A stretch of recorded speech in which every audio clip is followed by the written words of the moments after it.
నమస్తే, నేను మీ Gopi. Welcome back to our channel. ఈరోజు మనతో వచ్చరికి పొలిటికల్ అనలిస్ట్ ఇమ్మంది రామారావు గారు ఉన్నారు. సార్ నమస్తే. సార్ నమస్తే బాబు. సార్, నిన్న ఇద్దరు ముఖ్యమంత్రులు కలయిక అయితే జరిగింది. సో ఈ సందర్భంగా సెంట్రల్ నుంచి సోనియా గాంధీ గారు రేవంత్ రెడ్డి గారికి బాగా చివాట్లు పెట్టిందంట. మా పర్మిషన్ లేకుండా నువ్వు అవతల పక్క అపోజిషన్ పార్టీ అయిన మన అక్కడ ఉన్న సీఎంని ఎందుకు కలిసావు, మా పర్మిషన్ ఉండాలి కదా అంటే మేమంటే అంత పెద్ద లెక్కలేని తనవా అన్నట్టుగా ఆయన బాగా చివాట్లు పెట్టిందంట. సో ఎందుకు అంత జరిగింది? అది అంతా రేవంత్ రెడ్డి ప్లాన్తోనే చేశాడంటే ఒకటి. అసలు ఆ ప్రశ్నే తప్పండి యాక్చువల్గా. మరి సోనియా గాంధీ రేవంత్ రెడ్డిని ప్రశ్నించినట్టయితే మోదీ గారు చంద్రబాబు నాయుడిని ప్రశ్నించాలి కదా. అంతే కదా. కూటమిలో ఉంటూ కాంగ్రెస్ పార్టీ ముఖ్యమంత్రిగా ఉంటుండగా ఎందుకు కలిసావంటే ఇక్కడ ఆయన దగ్గర సమాధానం ఉంది. బాబు, నేను కూటమిలో ఉన్నానన్న మాట నిజమే, కానీ ఆంధ్రప్రదేశ్కి అన్యాయం జరిగింది. అక్కడేమో జగను వీళ్ళిద్దరూ కుమ్మక్కైపోయి దానికి సమస్యలు పరిష్కారం చేసుకోలేదు. ఆ పరిష్కారం కోసం వెళ్ళాను. అక్కడ పార్టీ ప్రసక్తి అక్కడ లేదు కదా. There is no Chandrababu, there is no Revanth Reddy, there are only 2 states. ఆ 2 రాష్ట్రాలకి సంబంధించిన మాటలే మాట్లాడుకున్నారు. వీళ్ళు దొంగతనంగా మాట్లాడుకోలేదు కదా. వాళ్ళ వెనక సంబంధికులు ఉన్నారు కదా.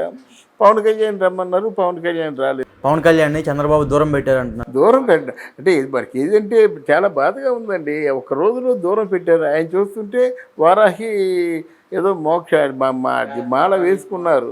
ఇవన్నీ ఎలా ఉంటాయంటే ఏదో నోటికి వచ్చినట్టు చెప్పేసి నోటికి వచ్చింది రాసేసినట్టయితే వాళ్ళ ప్రజల్లో కన్ఫ్యూజన్ ఉంటుంది. ఆ కన్ఫ్యూజన్ లేకుండా మనం చూసుకోవాలన్నమాట.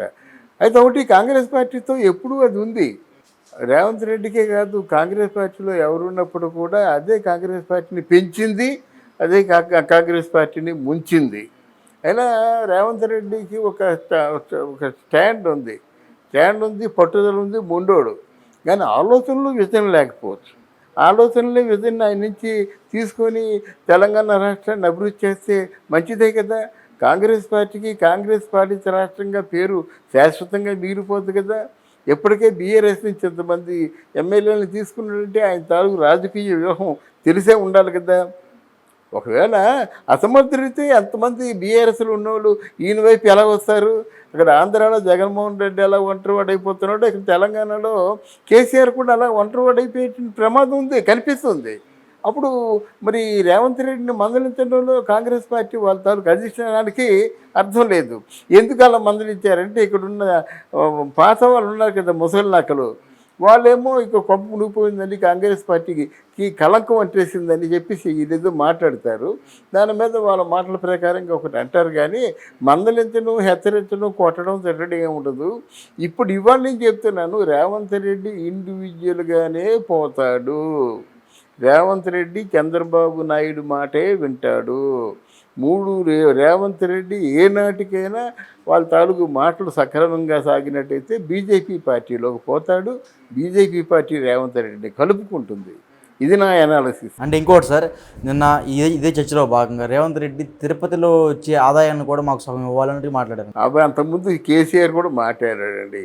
ఇప్పుడు వీళ్ళు తిరుపతిలో ఆదాయం అడడం, మన వాళ్ళేమో శ్రీశైలంలోనూ భద్రాచలంలో ఆదాయం అవ్వడం, ఇది కరెక్ట్ కాదు. అది అయిపోయింది. ఆ 7 తాలూకు అక్కడ 7 గ్రామాలు కూడా మాకు మా పర్వం చేయండి, మాలో అంటే తెలంగాణలో కలిపేయండి. ఇవన్నీ పరిష్కృతం కానిటువంటి సమస్యలు. తిరుపతిలో ఆదాయం ఎలాగిస్తారు వాళ్ళు? ఎవరు అలాగా? ఇప్పుడు వేములవాడలో రాజరాజేశ్వరి ఆదాయం బాగా పెరుగుతుంది, ఇస్తారా వీళ్ళు? ఖమ్మంలో భద్రాచలం ఆదాయం చాలా బాగుంటుంది. ముఖ్యంగా శ్రీరామనవమి ఆ రోజుల్లో వచ్చింది, కొన్ని కోట్లు వస్తాయి, ఇస్తారా వీళ్ళు? అది రాష్ట్ర అభివృద్ధి కోసం ఆ దేవుడు ఆ విధంగా నిర్ణయించుకున్నారు. అసలు యాక్చువల్గా భద్రాచలం ఆంధ్ర వాళ్ళది 56లోనూ కలిపారు, ఏదో రాష్ట్రాలు విడిపోతాయని. అది అలా ఉండిపోయింది.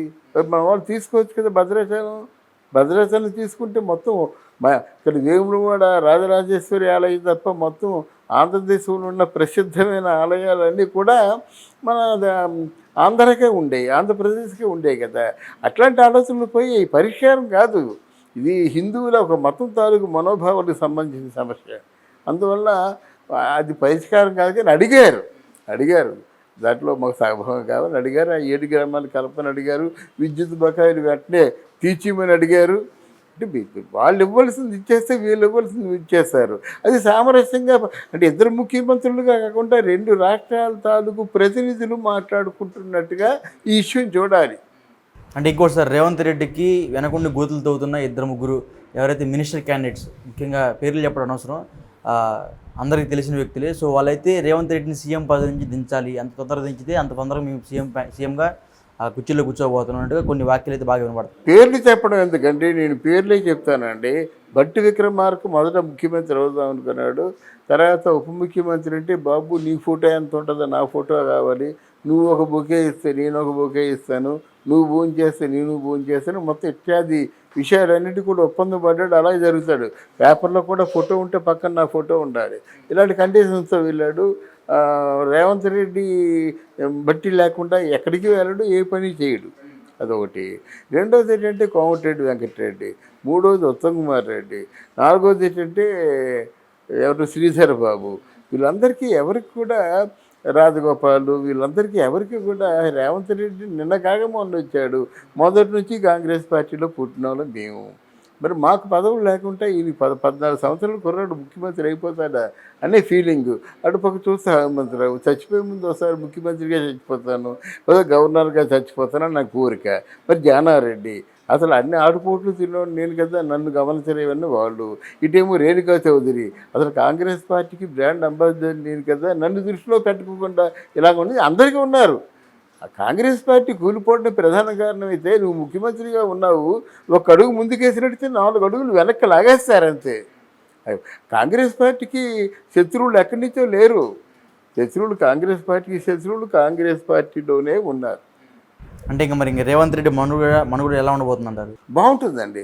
రేవంత్ రెడ్డి యువకుడు కదా, యువకుడు అంటే అవమానాలను ఎదుర్కోగలడు. అది ముసలాళ్ళు ఎదుర్కోలేదు. అఫ్కోర్స్ ఈ పార్టీల నుంచి మారిపోతారు, తప్పే ఉంది.